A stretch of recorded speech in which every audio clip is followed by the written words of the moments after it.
пешвои миллат муҳтарам Эмомалӣ Раҳмон моро пайваста таъкид ва роҳнамоӣ менамоянд, ки мо бояд ҳамеша зираку ҳушёр бошем. худогоҳиву худшиносии миллиро, ки асли он арҷгузорӣ ба истиқлоли давлатӣ ва дастовардҳои он дӯст доштани ватан, модар, забон, фарҳанг ва арзишҳои миллӣ мебошад, густариш бахшем. наслҳои наврас ва ҷавононро дар ҳамин рӯҳия тарбия намоем. хизмат дар сафи қувваҳои мусаллаҳи мамлакат ин қарзи фарзандони бонангу номус аст.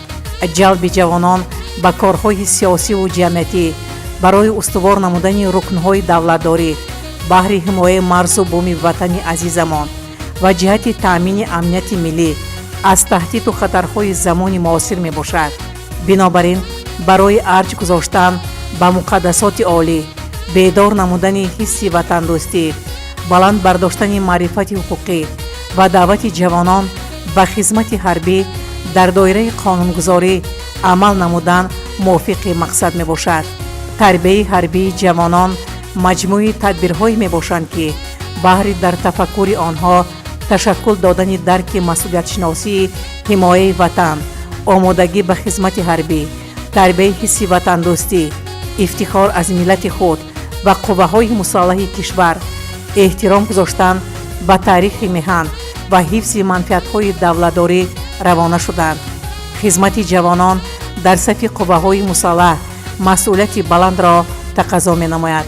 аз мактаби мардонагӣ гузаштани ҷавонон ва ҳифзи марзу буми ватанро таъмин намудан вазифаи ҳар як ҷавонмарди бонангу номус мебошад. аммо имрӯзҳо ба мушоҳида мерасад, ки баъзе аз ҷавонон онҳо вобаста ба масъалаи мазкур бетарафӣ зоҳир намуда аз хизмат саркашӣ менамоянд. ҳифзи ватан, ҳимояи манфиатҳои давлат, таҳкими истиқлоли давлатӣ, амният ва иқтидори мудофиавии он вазифаи муқаддаси ҳар як шаҳрванд аст.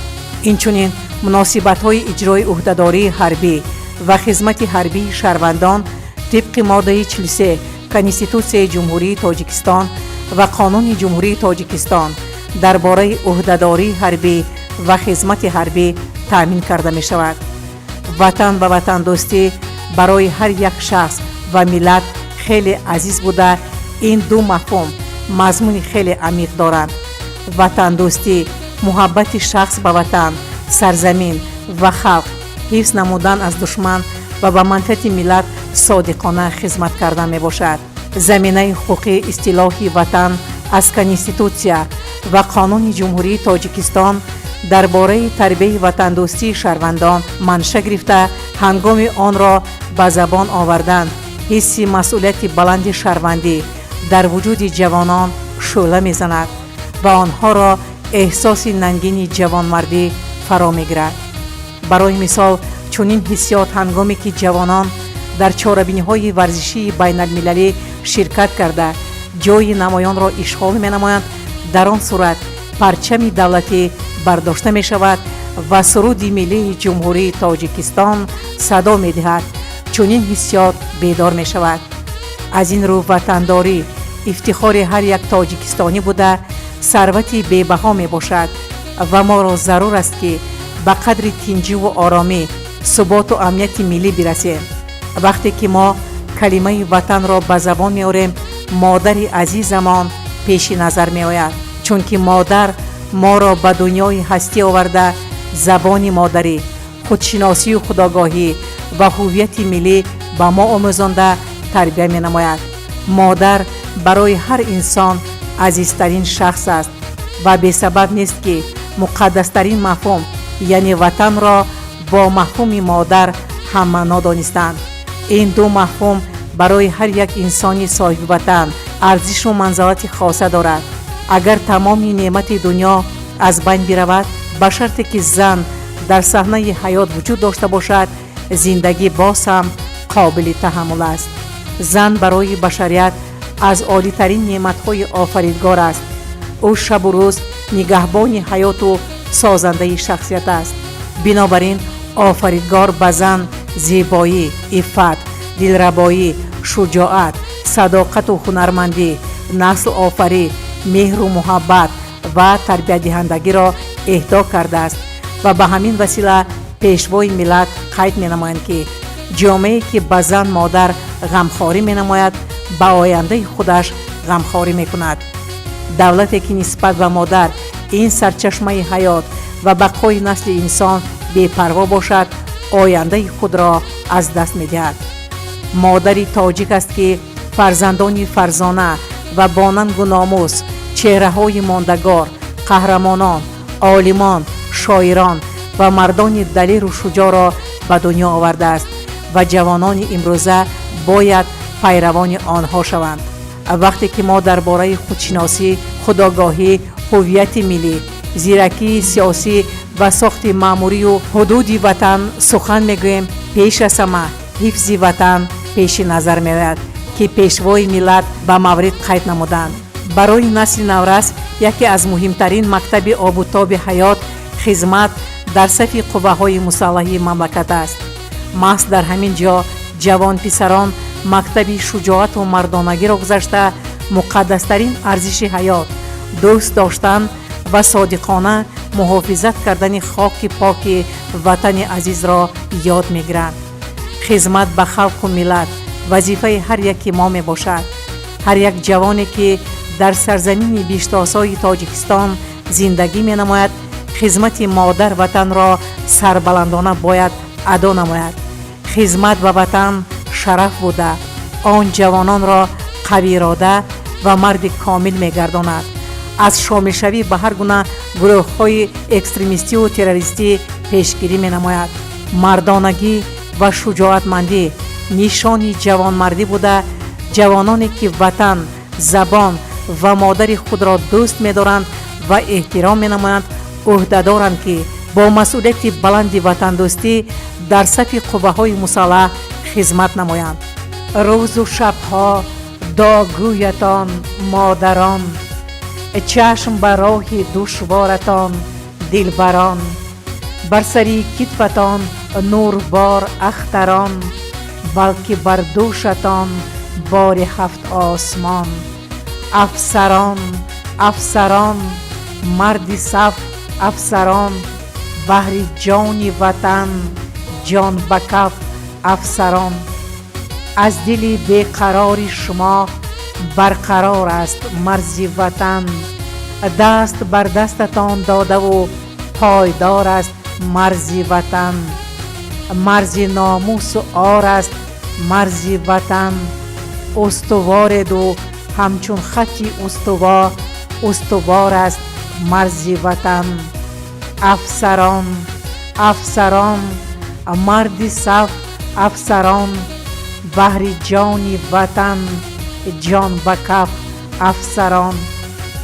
گه به خاک وطن هم بدن گه چماهی به آب وطن، در فضایش چو شاهین گه می پرید بهر جان وطن، در نبرد دو رزم آورید گوهری جان میهن به جان می خرید. افسران افسران مرد صف افسران، بهر جان وطن جان به کف افسران. چون دل پاکتان بختتان هم جوان باد، اختری کتفتان نسخه اختری آسمان باد. از شما کاخ امن و امانی نشان باد، نامتان همچو عمر وطن جاودان باد. افسران افسران مرد صف افسران، بهر جان وطن جان به کف افسران.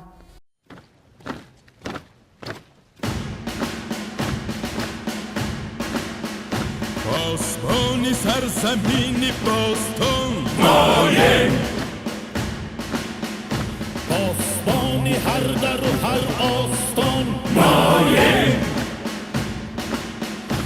از مکان خاندان راستان مایه، رستمی آوازداری داستان مایه. ما نشان و ما گیرد شما سپر داره، ما کلاهی سربلندی رو بسر داره.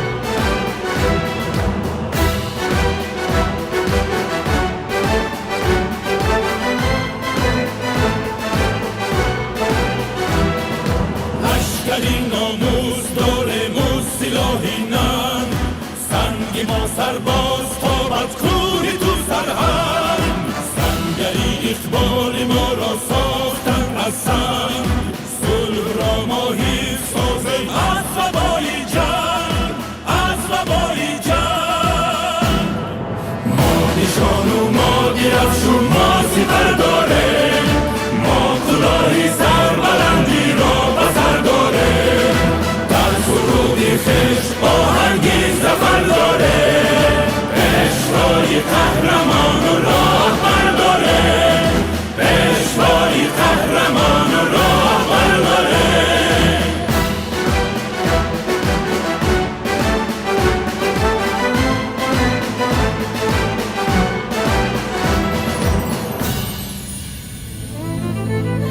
در جهان پاک از همه آب و هوا داره ما بسازی هستی خود صد نوا داره هر کجا بروی ما از مهر در باز است بر همه درد وطن داری دوا داره دوا داره دوا داره